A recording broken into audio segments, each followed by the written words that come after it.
was very much in favor of him doing that. In fact, I wrote a song about it, The Only Living Boy in New York. Right. It was about him going down to Mexico to shoot Catch-22. New footage between Paul Simon and Art Garfunkel has taken the music world by storm. Over the past few days, Paul Simon has been making some shocking statements about Art Garfunkel's portrayal of Simon and Garfunkel's legacy. "I don't like the way Art presents our partnership as if we were always equals," he said. Then Simon did something completely unexpected. He showed up at Garfunkel's charity event just days later, close enough to look Art dead in the eye. And what Garfunkel did to him has got everyone talking. The footage is everywhere. Let's get into it. On April 19th, 2025, Paul Simon decided to share some, let's just say, interesting thoughts about Art Garfunkel and his portrayal of their musical partnership in an interview with Rolling Stone magazine. And when I tell you these comments came out of nowhere, I mean they really came out of nowhere. In this viral interview, Simon made some pretty shocking comments about Garfunkel's relationship with their shared legacy. Simon said, and I'm quoting directly here, "I don't like the way Art presents Simon and Garfunkel as if we were always equal partners. I like the way other songwriters honor the full creative process. Like when fans talk about our classic albums, they should acknowledge who actually wrote the songs." Yes, you heard that right. Simon actually criticized how Garfunkel represents their musical history, comparing it unfavorably to how he believes other legendary musical partnerships honor their legacy. But the comments didn't stop there. Simon continued by describing Garfunkel as the custodian of a false narrative, while emphasizing his own role as the primary songwriter. And Art acts like the sole custodian of Simon and Garfunkel's legacy, like he came here to rewrite history, like we both contributed equally to what made our sound revolutionary. These comments appeared to reference Garfunkel's 2024 memoir, Harmony, My Life in Song, and recent documentary where many felt he portrayed their partnership as more collaborative than Simon believes it was. According to reports from Billboard, Simon expressed that despite recognizing Garfunkel's significant contributions to their sound, he felt Garfunkel had systematically overstated his creative input in the duo's history. As you can imagine, these comments immediately sparked outrage across social media. Fans, music journalists, and fellow musicians quickly took sides, with some condemning Simon's statements as unnecessarily harsh, while others supported his right to defend his creative legacy. I mean, who publicly criticizes their former partner like that, especially when it involves one of the most beloved musical duos of all time? Now, for those who might not be familiar with Simon and Garfunkel's relationship, let me give you some context, because it makes Simon's comments even more provocative. Paul Simon and Art Garfunkel have known each other since elementary school in Queens, New York. They've been through the creation of some of folk rock's most groundbreaking albums, with Simon writing the songs for masterpieces like Bridge Over Troubled Water, The Sound of Silence, and Mrs. Robinson, while Garfunkel's angelic tenor voice became equally central to the duo's identity. Their creative partnership dissolved bitterly in 1970 when Simon decided to pursue a solo career, followed by decades of on-again, off-again reunions and public disagreements. So we're talking about a complicated relationship that has endured over 60 years of creative brilliance, personal conflict, and public reconciliations. This isn't some recent celebrity feud that developed overnight. This is a musical partnership that helped define folk rock, that survived the turbulent 1960s, and that created some of the most influential albums in music history before fracturing under the weight of creative differences and personal animosity. And yet Simon felt the need to make these new comments about their dynamic, specifically targeting Garfunkel and how he portrays their shared legacy. It's the kind of comment that makes you wonder, what was the point? What was Simon trying to accomplish here, especially after decades of on and off conflict? Now, if you know anything about Art Garfunkel, you know he's not just an extraordinary vocalist. He's also someone known for his intellectual approach and poetic sensibility. Despite the provocative nature of Simon's comments, Garfunkel responded in a way that many have found surprisingly dignified. On April 20th, 2025, just one day after Simon's inflammatory interview, Garfunkel took to Instagram to post a black and white photo of Simon and Garfunkel performing together in their prime at their famous 1981 Central Park concert. The caption read simply, "The harmony endures.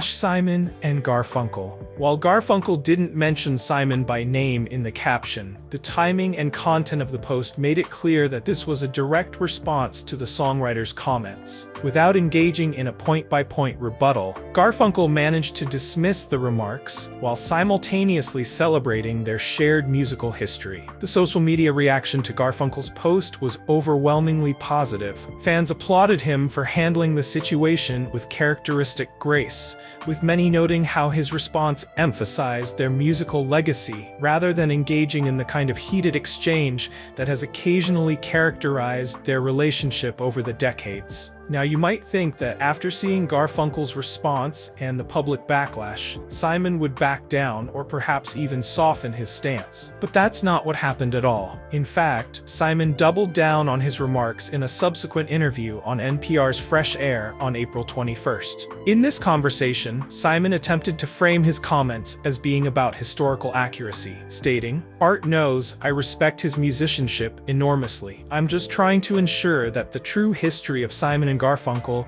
is preserved for future generations." So not only did Simon refuse to apologize, but he seemed to be suggesting that his controversial comments about Garfunkel were somehow beneficial to music history, as if he was doing fans a favor by criticizing Garfunkel's portrayal of their partnership publicly. This stance further fueled the debate on social media, with many fans criticizing Simon for once again stirring up a conflict that had seemed to cool in recent years, especially after the two briefly shared a stage at a benefit concert in 2022. Now, if you thought this feud was already dramatic enough with the back and forth in the media, hold on to your seats because the situation took an even more intense turn on April 23rd, 2025. In what many are describing as a deliberate provocation, Paul Simon was spotted entering the Beacon Theater in New York, where Art Garfunkel was hosting a charity concert for the Hearing Health Foundation. Yes, you read that right. Just days after making those controversial comments about Garfunkel's handling of their shared legacy, and after Garfunkel had seemingly dismissed them with his Instagram response, Simon showed up at Garfunkel's event. The New York Times reported that Simon arrived during the pre-show reception, where Garfunkel was mingling with guests and fellow musicians. According to multiple witnesses, including several prominent folk musicians who were in attendance, Simon walked directly up to the area where Garfunkel was standing, creating an immediate hush in the room as people realized what was happening.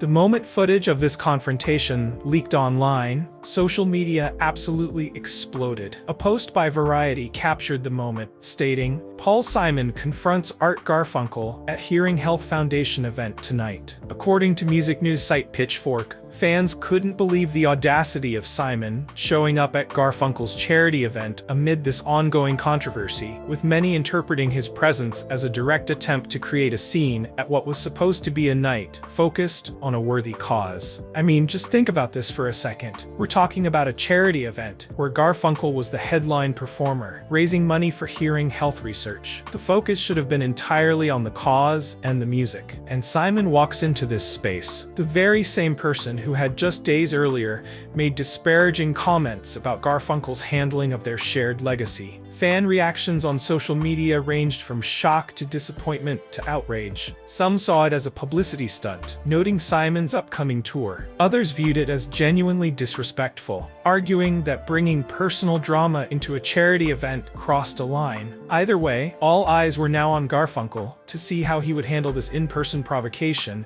after already responding to Simon's comments on social media. And this is where Art Garfunkel once again demonstrated why he's considered not just one of the greatest vocalists of all time, but also someone who embodies the quiet dignity that has characterized much of his career. According to several witnesses, including the event organizer who later spoke to Billboard, when Simon approached, Garfunkel simply turned to face him. The tension in the room was reportedly palpable, with some guests visibly uncomfortable and others subtly reaching for their phones to capture what they believed would be an explosive confrontation between the two folk legends. Instead, Garfunkel did something that nobody expected. He calmly extended his hand to Simon. After a moment of visible hesitation, Simon took it. They shook hands firmly, and then, to the astonishment astonishment of everyone present, Garfunkel leaned in and said something to Simon that caused the songwriter to nod slowly. "It was like watching the resolution of a story that's been unfolding for 60 years, said one musician who witnessed the moment and later spoke to Rolling Stone. "There was no shouting, no drama, just two old friends who once created magic together, acknowledging each other's existence without bitterness." What happened next shocked everyone even more. Garfunkel turned to the small stage that had been set up for the reception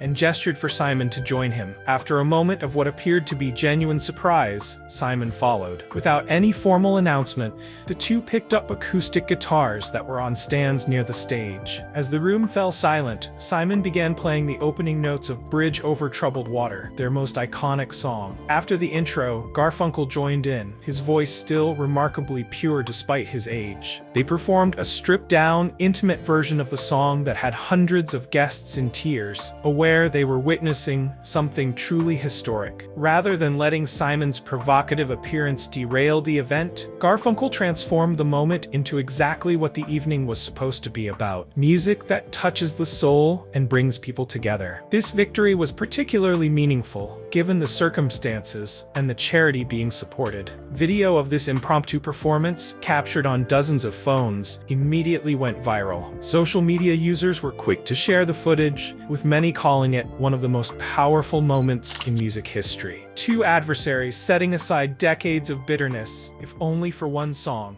in service of music and a worthy cause. Really, we are our oldest friends. We've known each other since the age of 11. Paul Simon and Art Garfunkel were once the epitome of harmony, not just in their music, but in their lifelong friendship. However, behind the flawless vocals and poetic lyrics, a tension brewed for decades, one that ultimately shattered their partnership. For years, fans speculated about the true reasons behind their split, but Simon never spoke in depth about the real source of their division. That silence has now been broken, and the truth is more shocking than anyone expected. The duo's relationship wasn't just another typical band fallout. It was a deeply personal rift between two men who had known each other since childhood. From their humble beginnings as two boys from Queens, New York, to becoming one of the best-selling music duos in history, their journey was filled with highs and lows. While Simon was the mastermind behind the songwriting, Garfunkel's hauntingly angelic voice was what made their music iconic. But the imbalance in creative control would eventually turn admiration into resentment. For years, the question lingered: why did Simon and Garfunkel never fully reconcile? Was it jealousy, creative differences, or something far more personal? Some believed their breakup was inevitable, while others hoped they would mend fences. And now,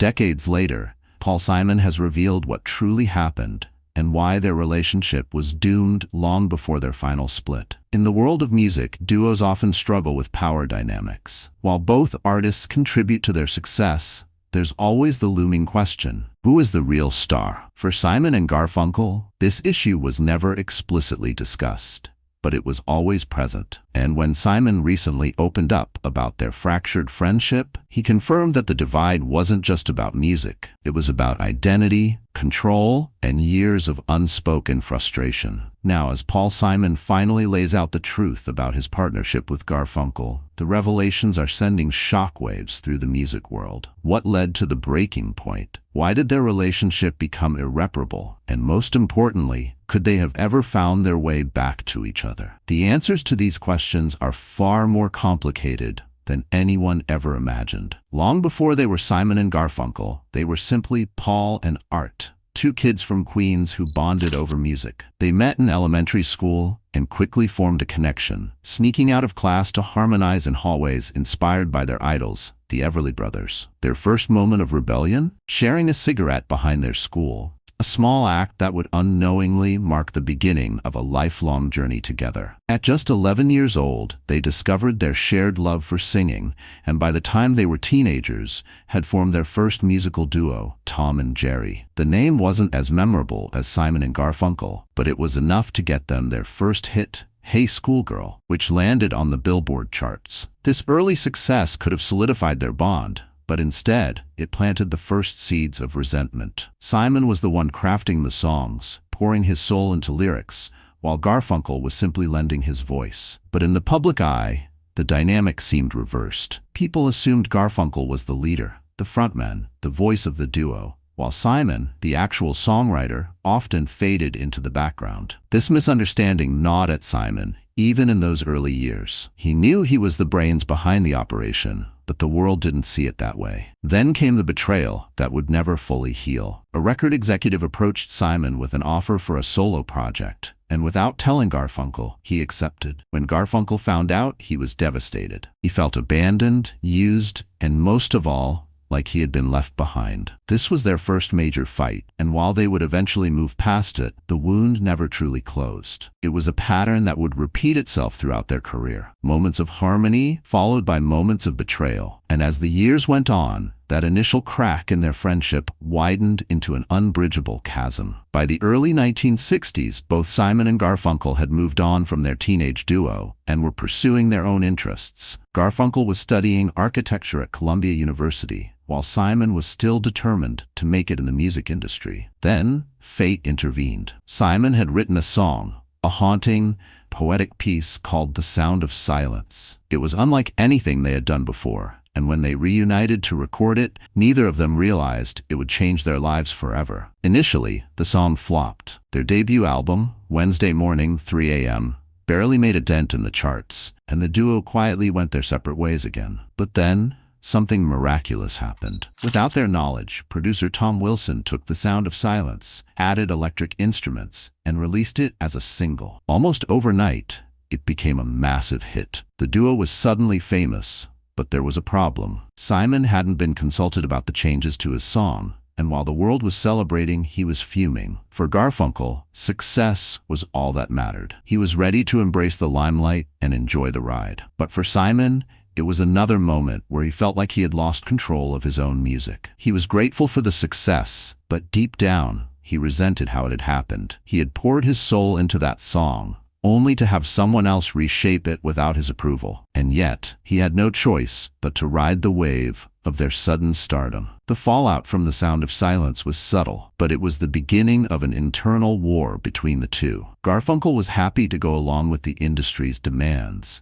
while Simon was growing increasingly frustrated with the lack of creative control. And as their fame skyrocketed, so did the tension. If The Sound of Silence was the song that made them famous, then Bridge Over Troubled Water was the song that broke them. Written by Simon, the song was meant to be a showcase of their friendship, a final, grand declaration of their bond. But instead, it became a symbol of their impending breakup. Simon had envisioned the song as a simple duet, but Garfunkel insisted that he sing it alone. At first, Simon agreed, thinking it would be best for the song. But as the track gained momentum and became one of the biggest hits of their career, Simon began to regret his decision. He had written the song, poured his heart into it, and yet, once again, Garfunkel was the one getting all the credit. Things only got worse when Garfunkel took on an acting role in Catch-22, leaving Simon to finish their final album alone. It was the ultimate betrayal. Simon felt abandoned, just as he had been years before when Garfunkel had left him for college. He was left to carry the weight of their success on his shoulders, and the resentment became too much to bear. By the time Bridge Over Troubled Water was released,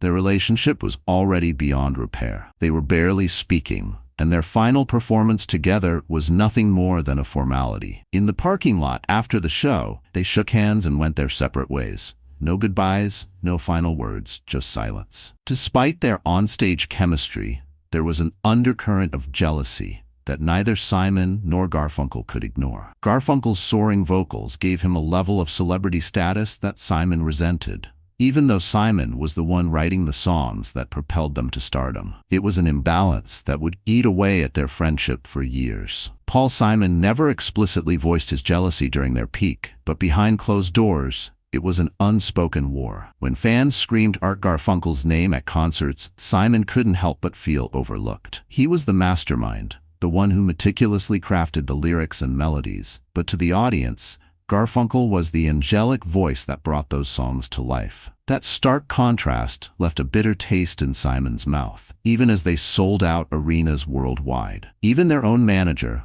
Mort Lewis, noticed the strain. He once observed that both men secretly envied what the other had. Simon wished he had Garfunkel's effortless stage presence, while Garfunkel knew deep down that without Simon's songwriting, he wouldn't have a career. Instead of acknowledging their differences, they let it fester, and every small disagreement became another battle in their silent war. The final straw came when Bridge Over Troubled Water, Simon's greatest songwriting achievement, was hailed as Garfunkel's defining moment. While Simon had envisioned the song as a soft duet-style ballad, Garfunkel took full control, belting the track with operatic grandeur. Fans were mesmerized. Critics praised Garfunkel's vocal delivery, and Simon felt like he had just handed his masterpiece away. Garfunkel, on the other hand, had his own frustrations. He never quite understood why Simon felt slighted. In his mind, he was just doing his job, singing the way he always had. The miscommunication between them was staggering, and by the time they realized they were standing on opposite sides of a war, it was already too late. Their breakup in 1970 was a quiet, understated end to a legendary partnership. Unlike bands that imploded in a dramatic fashion, Simon and Garfunkel simply stopped speaking.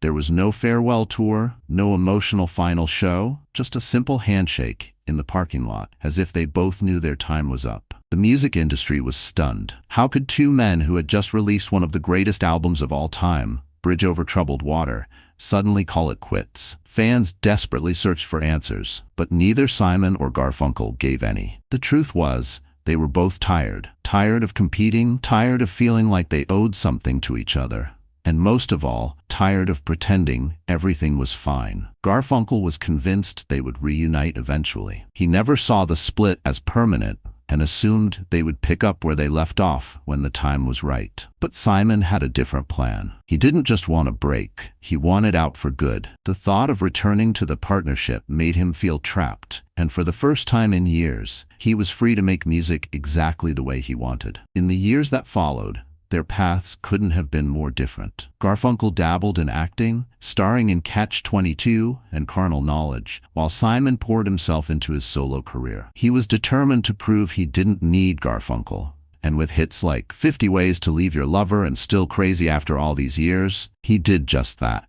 Garfunkel, however, struggled. His solo albums never reached the heights of Simon's, and he began to resent the way history was being written. While Simon was praised as a musical genius, Garfunkel was slowly being reduced to just the guy who sang the songs. That realization hit him like a ton of bricks. Despite their icy separation, fate brought them back together several times over the years, and each time, it ended in disaster. Their 1981 concert in Central Park was their most successful reunion. Over 500,000 fans gathered to witness the legendary duo perform together again. But behind the scenes, it was anything but a happy reunion. During rehearsals, old wounds reopened. Garfunkel still believed they could revive their partnership, but Simon wasn't having it. He had spent a decade proving he could survive without Garfunkel, and the last thing he wanted was to be tethered to him again. To Simon, the reunion was just that, a one-time event, not a fresh start. Fans had no idea how tense things had become. On stage, they looked like old friends, effortlessly harmonizing as if no time had passed. But the moment they walked off stage,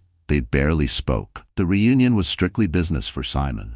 Nothing more. Nothing less. The final nail in the coffin came when they attempted to record a new album together. Simon, ever the perfectionist, had an exact vision for how it should sound, but Garfunkel refused to be treated like a backup singer. The arguments escalated until Simon did the unthinkable. He erased Garfunkel's vocals entirely and released the songs as a solo project. Garfunkel was blindsided. He had believed, even after everything, that their friendship could be salvaged. But Simon's actions made it painfully clear. There was no future for Simon and Garfunkel. The dream was over. For decades, the bitterness between them remained unspoken. While fans speculated, neither Simon or Garfunkel gave a definitive answer about what truly happened between them, until now. When Simon recently opened up about their fractured relationship, he didn't hold back. He spoke about the betrayals, the jealousy, and the deep-seated resentment that never faded.